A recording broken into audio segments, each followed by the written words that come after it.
We made the distinction between an atom and an ion, but what is an isotope? To think about that, we'll need to introduce a technique called mass spectrometry. It's been around a long time, but it continues to be improved and is actually one of the most important analytical tools today. We'll see how the experiment relates to the subatomic particles and determine how to write the symbol of an isotope. Mass spectrometry can help us probe how many neutrons are in an atom or ion. We will show a very simplified diagram of a mass spectrometry experiment. We start with two plates and charge one negative and one positive. For the purpose of this demonstration, let's inject a sample containing chloride ions between the two plates. The chloride ions in that sample chamber would be repelled from the negative plate and attracted towards the positive plate. If we cut a small hole in the positive plate, a beam of chloride ions can escape and then be sent through a secondary electric field. What is interesting is that not one, but two beams of chloride ions appear and strike the detector at different spots. It is not that the chloride ions are falling apart, breaking into pieces. Rather, there are two different types of chloride ions.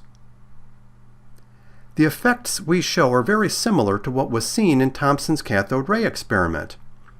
Here also, the amount of deflection depends on the charge-to-mass ratio. Since the charges of the ions in each beam are 1-, they must be of different mass. The instrument used in the experiment can very accurately measure the masses. The top beam contains ions whose mass is 36.94 AMU. The ions in the bottom beam deflect more and therefore must contain lighter ions. Their mass is 34.97 AMU. These two different chloride ions can be characterized with the mass number. It is the mass rounded to the nearest integer. The mass number of the heavier ions is 37. The lighter ions is 35.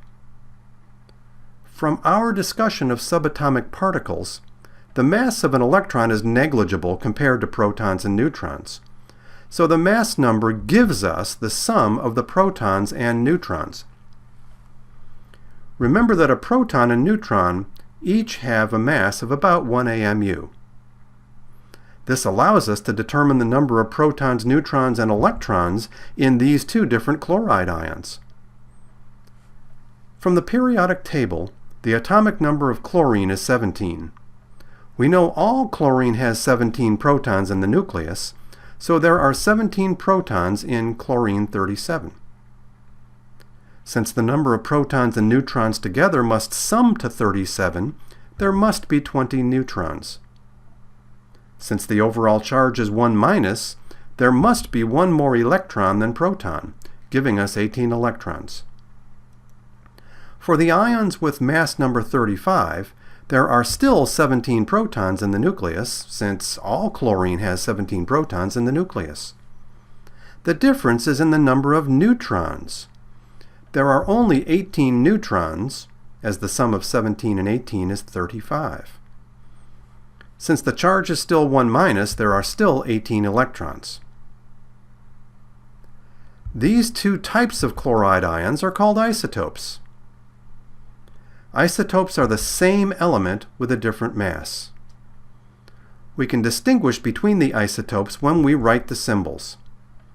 As before, the charge for each is written as a right superscript. Number first, then sign. The mass number is written as a left superscript. Remember that these two isotopes differ only in the number of neutrons in the nucleus.